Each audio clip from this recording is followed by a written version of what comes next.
So virginity is something already complex, both in India as in African countries. But from India to the rest of the world, the importance of virginity varies from one place to another. And it's in that sense that I was trying to know if other countries outside of India neglect it so much. Why does the Indian culture give it so much value comparatively to others? So first, as an African, it's something which is still of course of value in my culture. But in Africa today, most of the things which we do and try to adopt are literally coming from the Western world. And to the Western world, you do not have to judge someone because they do not have virginity. Yeah, slowly that is gaining traction, even in African countries. And in India also it is. It's no longer something which people can stick to so much. So for a few seconds, let's consider virginity is something of value. How really does it help a community, a country like India, and could that be of value to other countries outside there? 3 reasons make that virginity is something which people stick to so much. 2 are kind of general, and 1, the last, is the most important. The first one,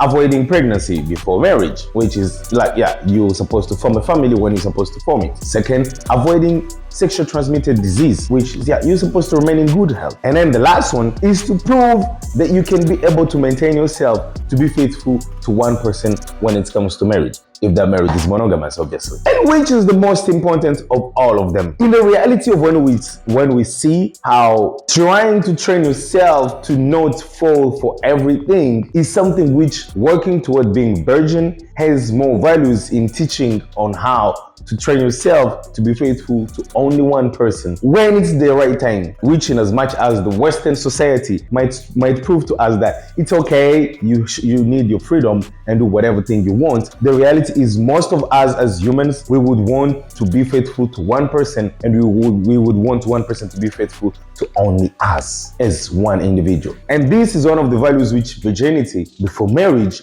promotes. And in as much as the video I'm trying to make doesn't mean that not being virgin is something wrong, I'm just trying to say that promoting virginity promotes also good values if you want a monogamous marriage. And as humans who are weak, who might fall today or tomorrow, it's still up to us again to remember that there is nothing shameful in being virgin, and there is nothing shameful in not being virgin, but there is something shameful in us not being willing to accept the good behaviors which can push us to live a much better family life. So I salute India and so many other societies out there, because it's not only in India where now they promote virginity, even in so many other countries, it be in religious values, it be in so many other communities, in every family which they really think through it and they don't want to spoil themselves with education from everywhere. Virginity is something which they still consider important. Even though it's not a must, it's something which we consider important. It leads to a much better life in family. Thanks so much for being here. Catch you next time.